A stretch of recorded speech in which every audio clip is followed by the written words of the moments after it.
ایک مرتبہ پھر آپ تمام دوستوں کو روہیل وائس چینل میں دل کی گہرائیوں سے خوش آمدید اور خلوص بھرا سلام۔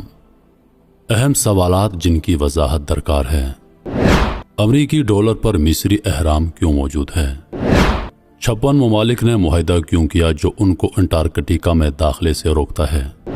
ہوائی جہاز کبھی انٹارکٹیکا کے اوپر کیوں نہیں اڑتے؟ ناسا نے چاند کی لینڈنگ کی ریکارڈنگ کیسے کھو دی جبکہ یہ انسانیت کے لیے ایک اہم لمحہ تھا؟ قدیم مصری فن میں خلائی جہازوں کی طرح نظر آنے والی تصاویر کیوں ہیں؟ بڑے انسانی ڈھانچے اور تصاویر کیوں ملتی ہیں؟ اور مختلف دور دراز ثقافتوں کی قدیم تحریروں میں دیوہیکل لوگوں کا ذکر کیوں ہے بشمول بائبل؟ قدیم مسیحی فن فنگس کی تصاویر کیوں ملتی ہیں اور پادری کا لباس امانیتا مسکاریا فنگس سے مشابہت کیوں رکھتا ہے؟ دنیا بھر اور مختلف ثقافتوں میں ڈریگن کی تصاویر کیوں ملتی ہیں اور ان کا ذکر بہت سی کتابوں میں کیوں کیا گیا ہے؟ موسیقی اور تفریحی صنعت میں بہت سے شیطانی علامتیں کیوں ہیں؟ زیادہ تر ویڈیو گیمز قتل کے گرد کیوں گھومتی ہیں؟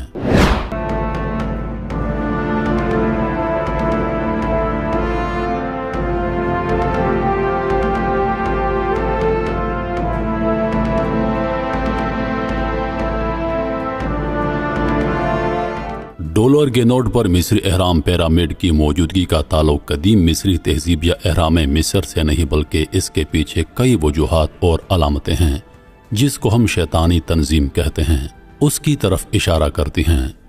اس نشان کا تعلق فرعون سے جوڑا جاتا ہے جس نے خدائی کا دعویٰ کیا تھا اور اہرام ایک طاقت، استحکام اور حکمت کی علامت سمجھا جاتا ہے۔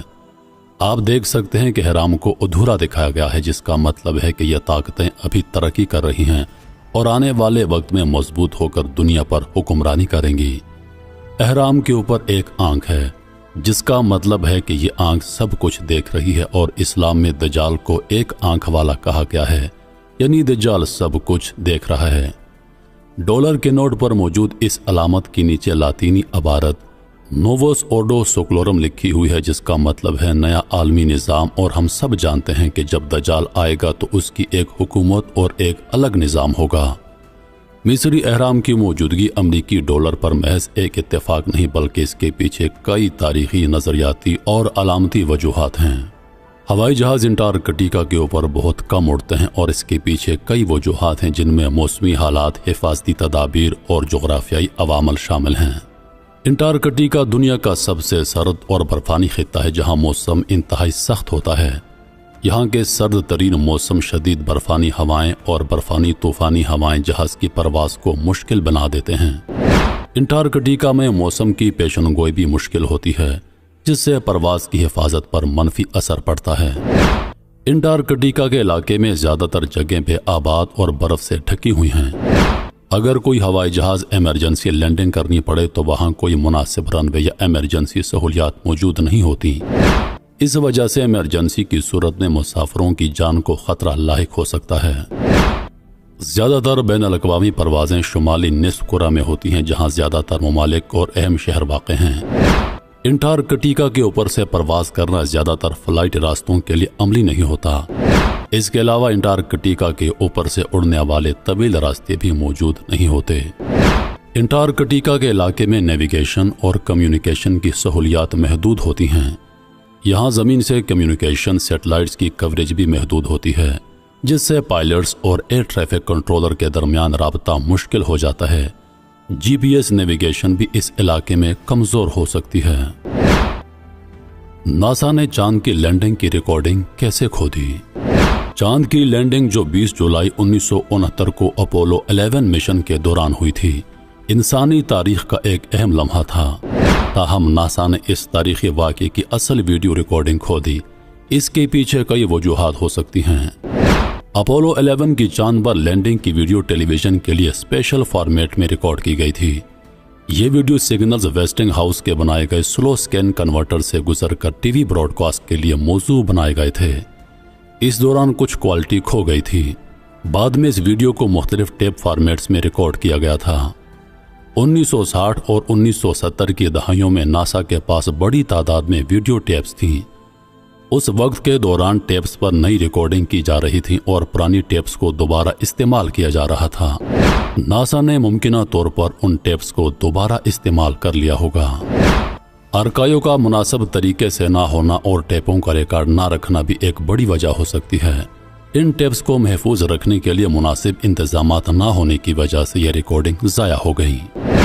चांद की असल वीडियो टेप्स को बाद में डिजिटल फॉर्मेट में तब्दील करने की कोशिश की गई, मगर इस दौरान भी कुछ क्वालिटी खो गई और कुछ टेप्स मुकम्मल तौर पर ज़ाया हो गईं। जब नील आर्मस्ट्रांग ने चांद पर पहला कदम रखा तो यह मंजर चांद की सतह पर पहले से नस्ब करदा कैमरे ने रिकॉर्ड कर लिया। अपोलो 11 के LM लूना मॉड्यूल ईगल में एक वीडियो कैमरा नस्ब किया गया था। यह कैमरा LM के निचले हिस्से में एक पैनल में नस्ब था और इसे आर्मस्ट्रांग या बिज ऑल्ड्रिन के बाहर निकलने से पहले फाल किया गया था। जब आर्मस्ट्रांग चांद पर उतरने लगे तो उन्होंने LM के दरवाजे को खोलते हुए कैमरे को फाल कर दिया था। इस कैमरे की पोजीशनिंग इस तरह की गई थी कि उसने नील आर्मस्ट्रांग के चांद पर पहले कदम को बराह रास्त नशर किया। इस कैमरे को एक खुदकार निज़ाम के जरिए कंट्रोल किया गया था जिसने LM के बाहर का मंजर बराह रास्त जमीन तक पहुंचाया। कदीम मिस्री फन में खलाई जहाज़ों की तरह नजर आने वाली तस्वीर क्यों हैं? कुछ लोग यकीन रखते हैं कि कदीम मिस्री तहजीब में खलाई मखलूक के साथ राब्ते थे और ये तस्वीर उन्हीं मखलूक़ात या उनकी टेक्नोलॉजी की अक्कासी करती हैं। यह मफरूज़ा साइंसी शवाहिद पर मबनी नहीं है और ज़्यादातर क़यास आराइयों पर मबनी है। कदीम मिस्री फ़न में खलाई जहाज़ों की तरह नज़र आने वाली तस्वीर दरअसल अलामती ज़बान, हायरग्लिफिक्स, फनकाराना तजदीद और तख्लीकी तजदीद का नतीजा हैं। यह तस्वीर कदीम मिस्री तहजीब की मजहबी, सकाफती और रोज़मर्रा ज़िंदगी की अक्कासी करती हैं।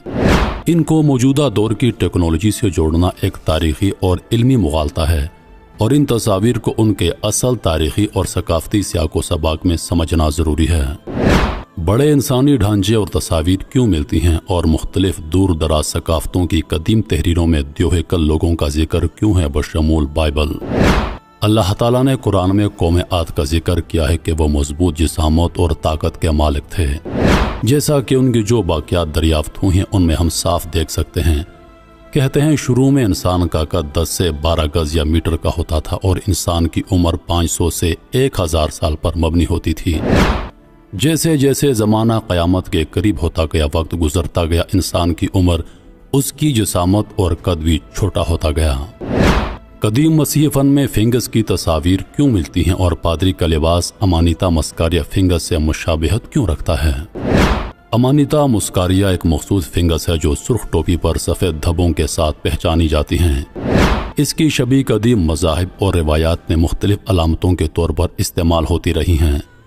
इस फिंगस की शक्ल और रंगत की वजह से इसे मुख्तलिफ मजहबी और सकाफती अलामतों से जोड़ा जाता है। मसीही पादरियों का रिवायती लिबास ख़ास तौर पर सुर्ख और सफ़ेद रंगों का इस्तेमाल अमानिता मुस्कारिया फिंगस से मुशाबिहत रखता है। यह मुशाबिहत महज इत्तेफाक भी हो सकती है, मगर बाज़ मफरूज़ात के मुताबिक इसके पीछे कदीम मजहबी और सकाफती असरात भी हो सकते हैं। दुनिया भर और मुख्तलिफ सकाफ़तों में ड्रैगन की तस्वीर क्यों मिलती हैं और इनका जिक्र बहुत सी किताबों में क्यों किया गया है? ड्रैगन की तस्वीर और जिक्र कदीम रिवायात और अफसानों का हिस्सा हैं। मुख्तलिफ तहजीबों ने ड्रैगन को अपनी कहानियों, असातीर और मजहबी तहरीरों में शामिल किया है। चीन में ड्रैगन को ताकत, हिकमत और खुशकिस्मती की अलामत समझा जाता है। चीनी ड्रैगन लंबे जिस्म, बड़ी आंखों और सांप जैसे धड़ के साथ पेश किए जाते हैं। इन्हें बारिश और ज़राअत के लिए भी अहम समझा जाता है। यूरोपीय ड्रैगन आमतौर पर बड़े पर वाले और सांप जैसे जानवर होते हैं जो आग उगलते हैं। यकसर शहजादों, नाइट्स और हीरोज की कहानियों में शामिल होते हैं और इन्हें दुश्मनों और मुश्किलात की अलामत के तौर पर पेश किया जाता है। मेसोपोटामियन तहजीब में भी ड्रैगन की तस्वीर मिलती हैं। इनको देवी देवताओं के साथ जोड़ा जाता था और इनकी ताकत और अज़म की अलामत समझा जाता था। कदीम ज़माने में मुख्तलिफ तहजीबों के दरमियान तजारती, जंगी और सकाफती तबादलों के दौरान ड्रैगन की कहानियाँ और तस्वीर फैल गईं। इन तबादलों ने ड्रैगन के तस्वर को आलमी सतह पर मकबूल बना दिया। मौसीकी और तफरीही सनत में बहुत सी शैतानी अलामतें क्यों हैं? 1970 की दहाइयों में रॉक और हैवी मेटल मौसीकी के जन्म के साथ बहुत से फनकारों ने मुआशरती और मजहबी रिवायात के खिलाफ एहतजाज और बगावत के तौर पर शैतानी अलामतों का इस्तेमाल शुरू किया। शैतानी अलामतें अक्सर खौफ और तजस्सुस पैदा करती हैं।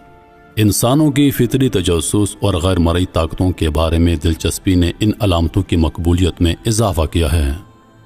ज़्यादातर वीडियो गेम्स कत्ल के गिर्द क्यों घूमती हैं? ज़्यादातर वीडियो गेम्स कत्ल के गिर्द इसलिए घूमती हैं क्योंकि ये खेलों में सनसनी, तजस्सुस और चैलेंज का उनसर पैदा करते हैं जो खिलाड़ियों को मुतवज्जा करते हैं। इसके अलावा इस तरह के मवाद की तजारती कामयाबी और खिलाड़ियों की दिलचस्पी को बरकरार रखने की हिकमत अमली भी शामिल है। ये गेम्स खिलाड़ियों को एक अफसानवी दुनिया में मुख्तलिफ किरदारों और कहानियों का तजुर्बा करने का मौका देते हैं। उम्मीद करता हूँ कि वीडियो आप दोस्तों को पसंद आई होगी। मिलते हैं अगली वीडियो में। अपना ढेर सारा ख्याल रखिएगा।